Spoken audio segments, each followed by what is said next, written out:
Pengertian dan definisi. Tentang pengertian filsafat, terdapat pertikaian antara ahli-ahli. Ini tentu tidak mengherankan, sedangkan pengertian kata-kata yang menunjukkan barang-barang yang konkret pun orang masih sukar sependapat. Apalagi mengenai kata-kata yang melambangkan hal yang abstrak. Apa definisi meja, rumah, pohon, jambu, baju, mobil, bulan, telepon, air, dan lain-lainnya? Itu adalah barang-barang yang langsung disentuh oleh panca indera. Sukar kita memberikan pengertian. Apa definisi sosial, ekonomi, politik, ilmu, teknologi, seni, agama, kebudayaan? Apalagi kata-kata ini yang hanya ada dalam pikiran kita saja, tidak ada wujudnya. Ambil misalnya definisi agama. Sudah 27 tahun Departemen Agama kita berdiri, namun definisi agama masih belum terumuskan. Dan kebudayaan misalnya, Cook dan Kruber menghidangkan 160 definisi kebudayaan dalam buku mereka Culture, A Critical Review of Concept and Definition. Tentang pengertian atau definisi filsafat, baik kita dengar sejumlah ahli berbicara. Pendapat ahli-ahli itu akan lebih memperluas pengertian kita tentang filsafat.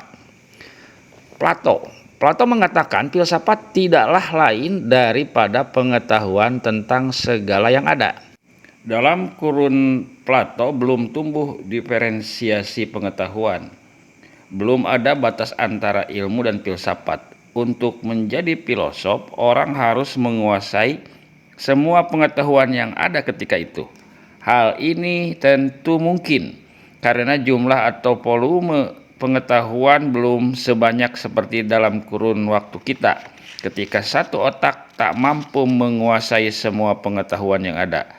Sesudah 25 abad perkembangan ilmu, ahli-ahli terpaksa membelah-belah ilmu dalam berbagai cabang.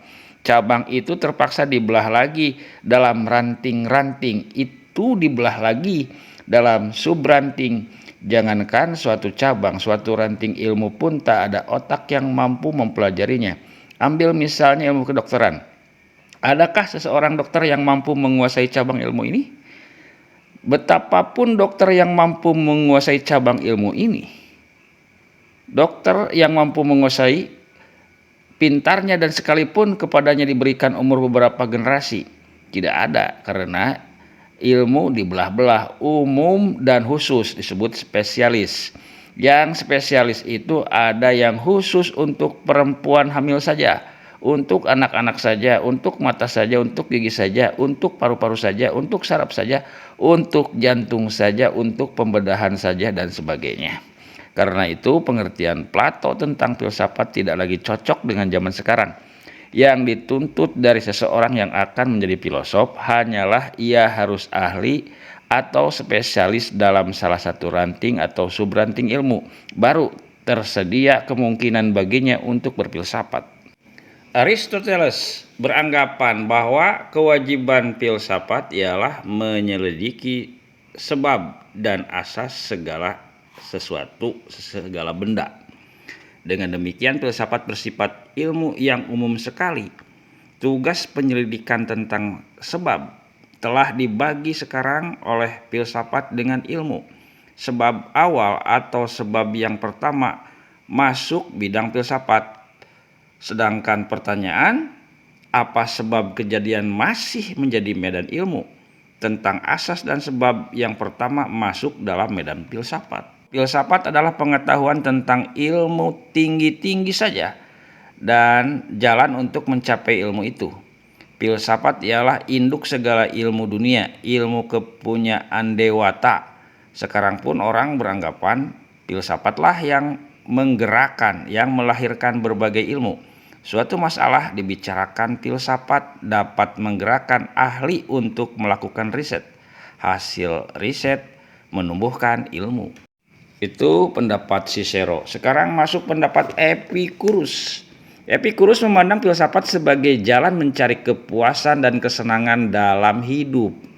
Ia berguna buat praktek hidup di dunia. Filsafat membentuk pandangan dan sikap hidup. Dengan terjawabnya masalah-masalah yang rumit sekalipun, yang menggelisahkan filosof, puaslah dia setelah terjawab.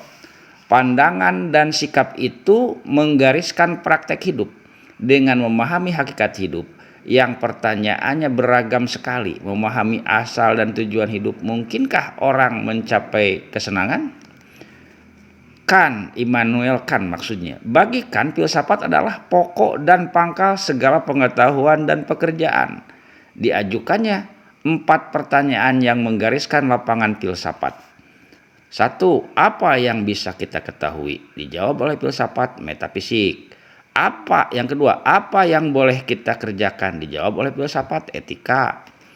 Yang ketiga, sampai di manakah pengharapan kita? Dijawab oleh filsafat agama. Yang keempat, apakah yang dinamakan manusia? Dijawab oleh filsafat antropologi. Sebagaimana Descartes yang menjadikan soal manusia sebagai pokok penyelidikan, Kant juga menjadikannya sebagai lapangan filsafat. Leibniz membandingkan filsafat dengan akar suatu pohon, maka dahan-dahan pohon itu terjadi dari ilmu yang lain satu demi yang satu.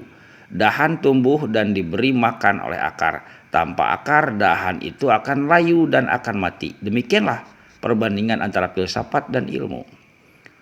Nietzsche menyebutkan filsafat sebagai Wissenschaftslehre, ilmu dari ilmu-ilmu katanya. Yakni ilmu yang umum, yang jadi dasar segala ilmu. Ilmu membicarakan suatu bidang atau jenis kenyataan, sedangkan filsafat memperkatakan atau membincangkan seluruh bidang dan seluruh jenis. Ilmu mencari kebenaran dan kenyataan tertentu, filsafat mencari kebenaran dari seluruh kenyataan. Setelah ilmu mencapai kebenaran, datang filsafat mempersoalkan kebenaran itu. Filsafat mencari kebenaran dari kebenaran ilmu. Yang dimaksud dengan kebenaran dari kebenaran ialah hakikat kebenaran itu sendiri. Herbert berpendapat bahwa kewajiban filsafat ialah mengerjakan pengertian-pengertian yang dipakai oleh ilmu-ilmu yang lain. Dalam kerjanya, ilmu mulai dengan pertanyaan apa tentang sesuatu yang dihadapinya. Menjawabnya dengan pembentukan pengertian. Pengertian itu dirumuskan dengan definisi atau takrif. Nah, yang membentuk pengertian dan merumuskan definisi itu adalah filsafat. Ketika seorang ahli ilmu melakukan kerja ini, sesungguhnya ia telah memasuki bidang filsafat tanpa disadarinya. Dalam hal itu, orang mengira masih bergerak di medan ilmu. Paul Natrop menyebut filsafat sebagai Grand Wissenschaft, ilmu dasar yang hendak menentukan kesatuan pengetahuan manusia dengan jalan menunjukkan dasar akhir yang sama, yang memikul sekaliannya. Pengertian Natrop mengingatkan kita pada kewajiban filsafat menurut Aristoteles, menyelidiki asas segala benda. Windelband mengatakan sifat filsafat merentang pikiran sampai sejauh-jauhnya tentang sesuatu keadaan atau hal yang nyata, tentang sesuatu masalah yang kita hadapi. Kita berpikir sehingga terjawab masalah itu tanpa melahirkan pertanyaan baru. Al-Kindi sebagai ahli pikir pertama dalam filsafat Islam yang memberikan pengertian filsafat di kalangan umat Islam, membagi filsafat itu terbagi dalam 3 lapangan.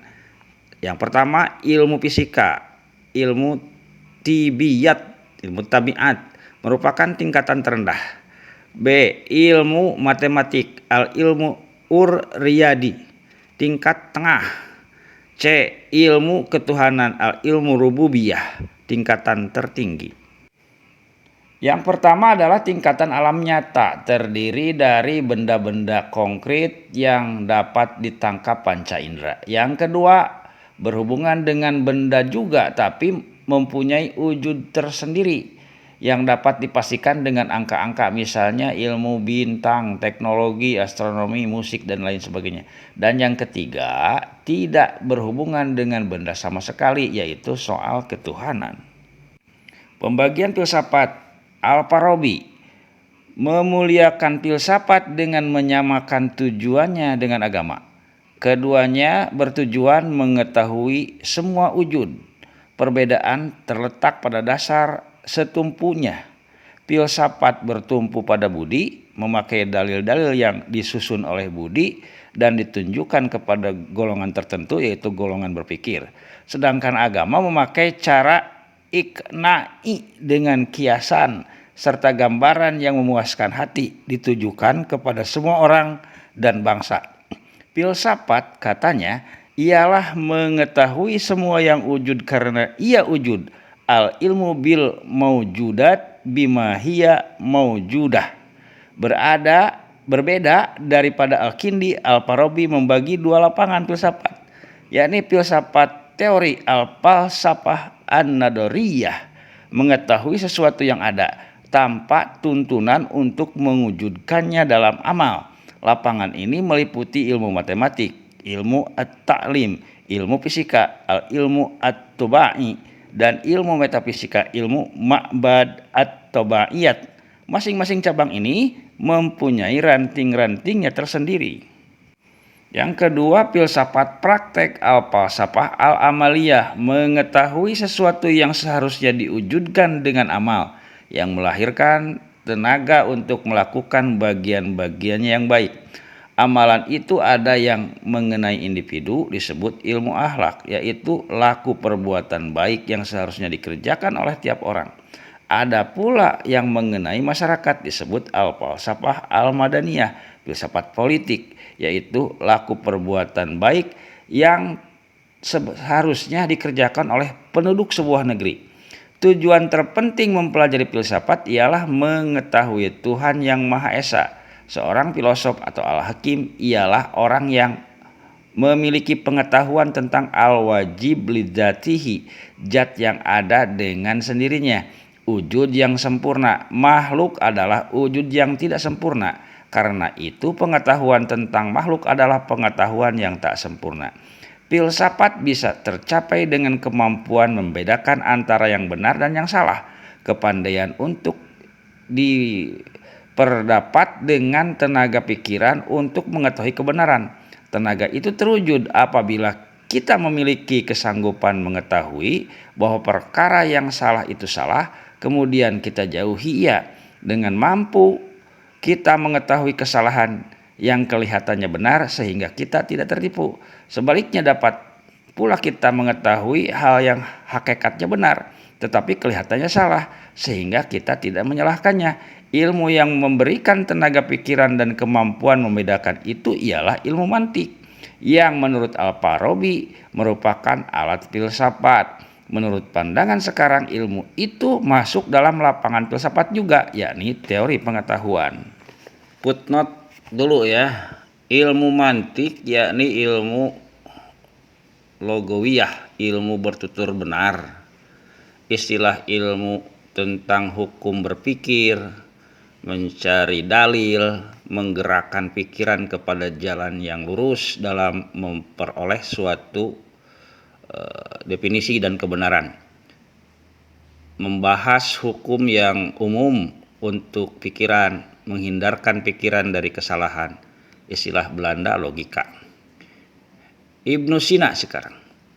Ibnu Sina juga membagi filsafat dalam teori dan praktek. Kedua itu dihubungkan dengan agama. Dasarnya terdapat dalam syariat Tuhan yang penjelasan dan kelengkapannya didapatkan dengan tenaga akal manusia. Tujuan filsafat praktek ialah mengetahui apa yang seharusnya dilakukan oleh setiap orang sehingga ia mendapat bahagia di dunia dan akhirat. Ini disebutnya ilmu akhlak.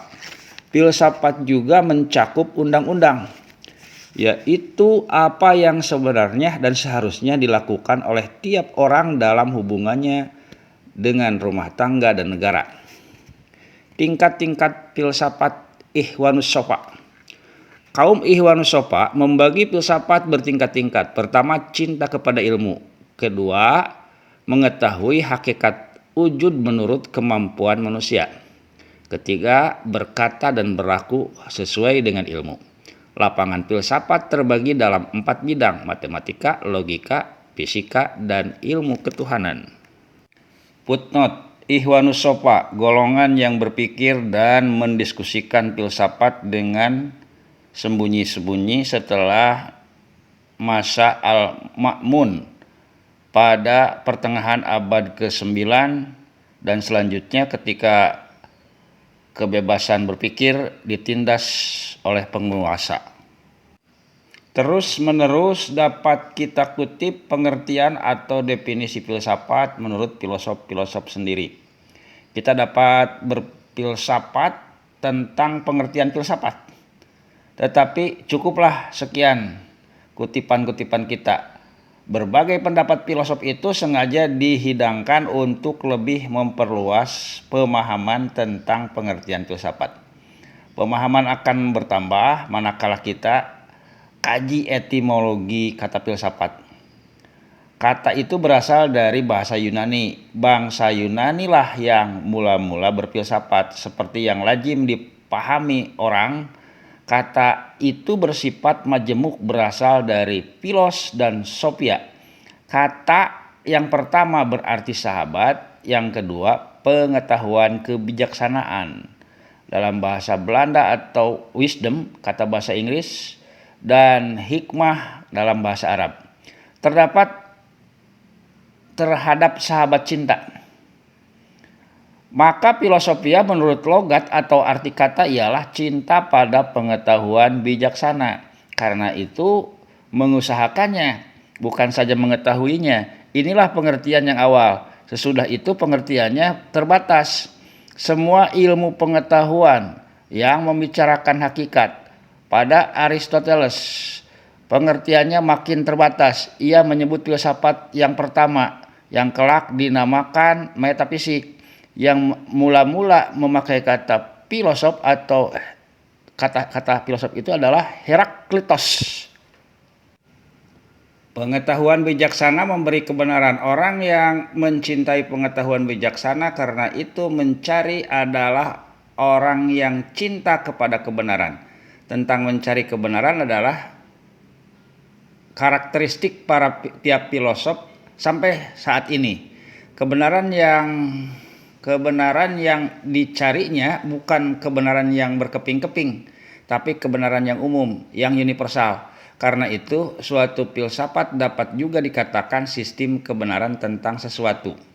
Sekalipun maksud kita menghidangkan beragam pengertian filsafat untuk memperluas paham, terselip bahaya bahwa justru pengertian filsafat itu menjadi bertambah kabur.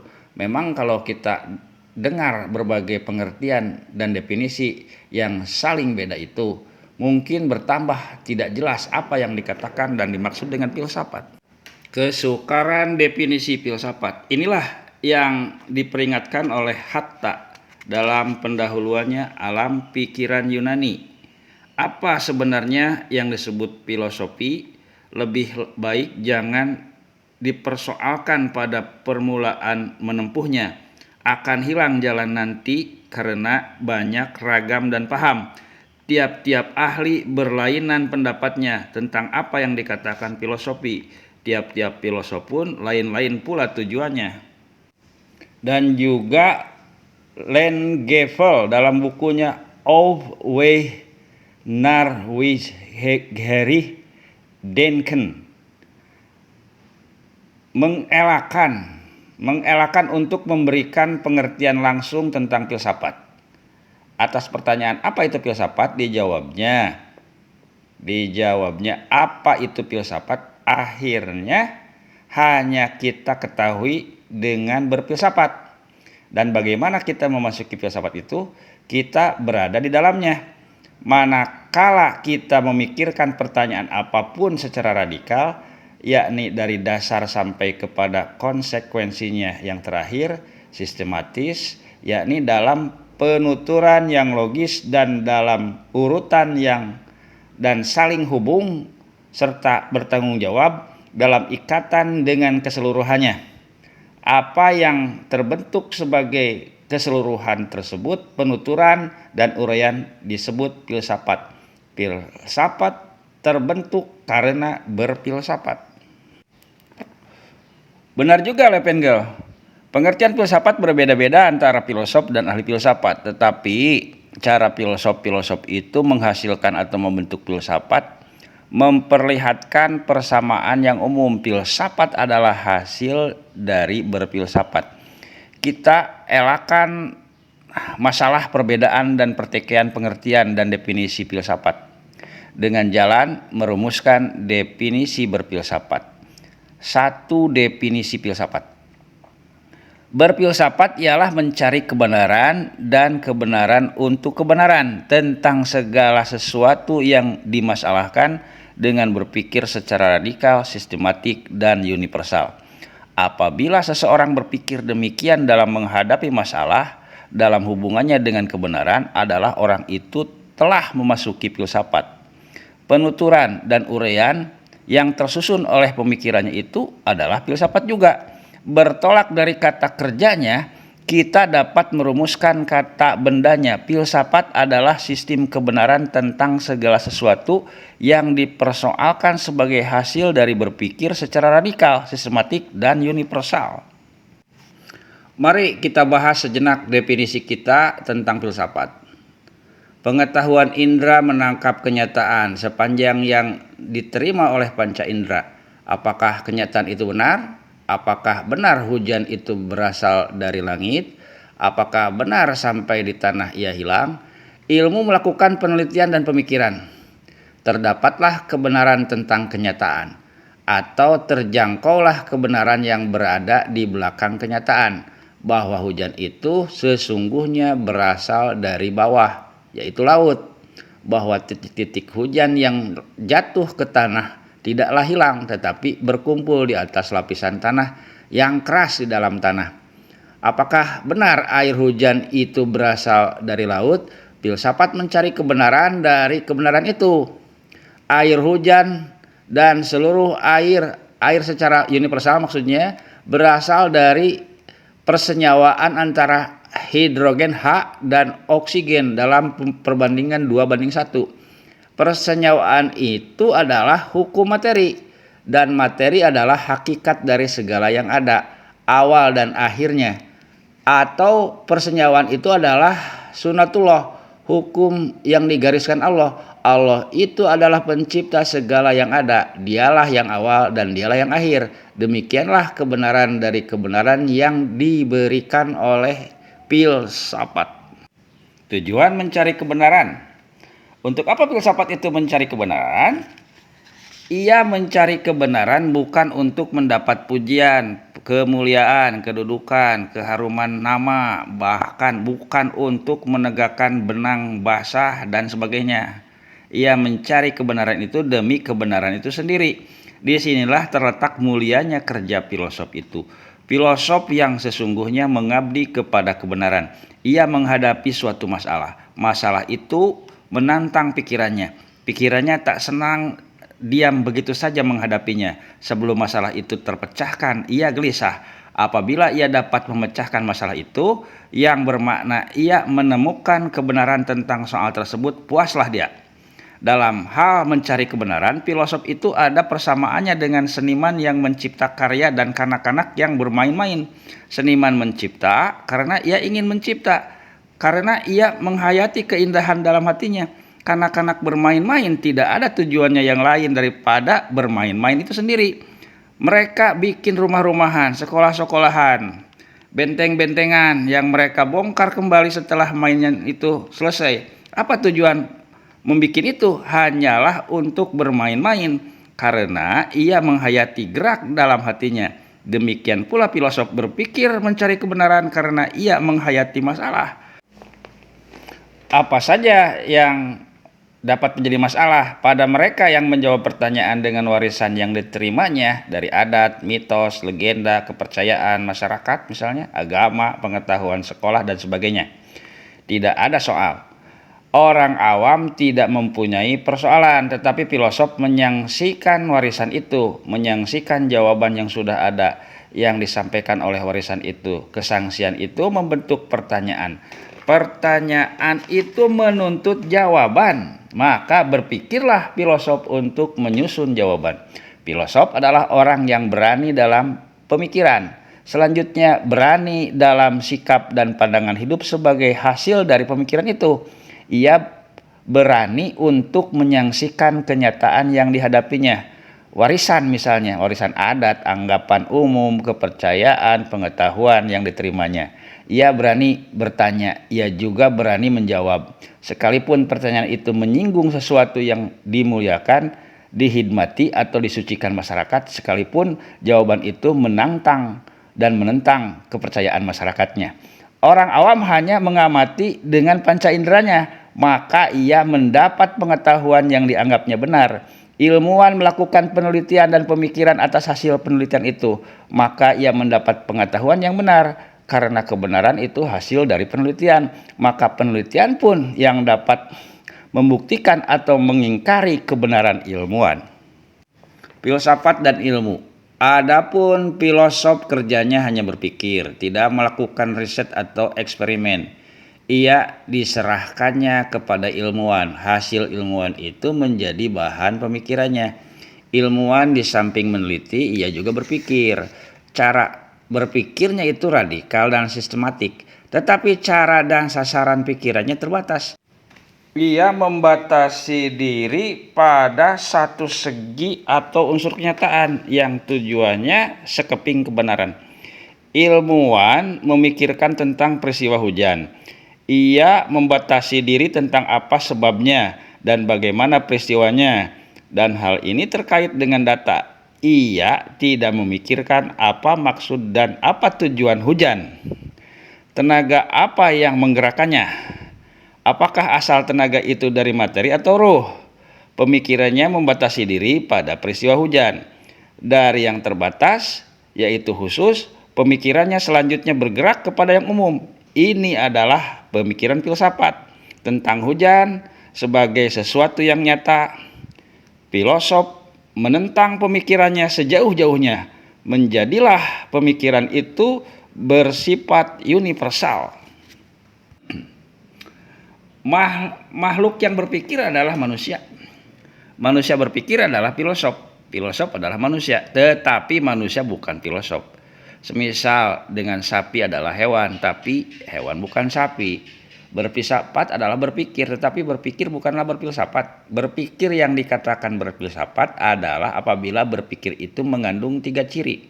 1 radikal, 2 sistematik, 3 universal.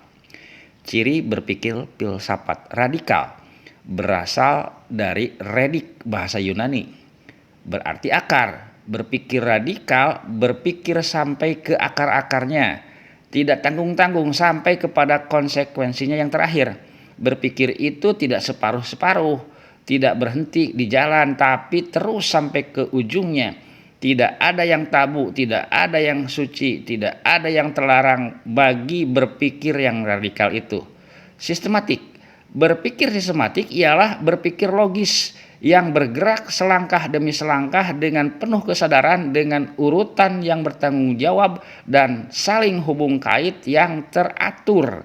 Universal artinya yang umum. Berpikir universal tidak berpikir khusus terbatas pada bagian-bagian tertentu saja, tapi mencakup keseluruhannya. Setelah kita memperoleh pengertian tentang filsafat, bahkan telah sampai pula merumuskannya dalam bentuk definisi, bertambah jelaslah kedudukan filsafat dalam pengetahuan. Setelah kita memahami kedudukan filsafat dalam pengetahuan, akan mudah kita mengerti peranannya baik dalam pengetahuan ataupun dalam kehidupan manusia.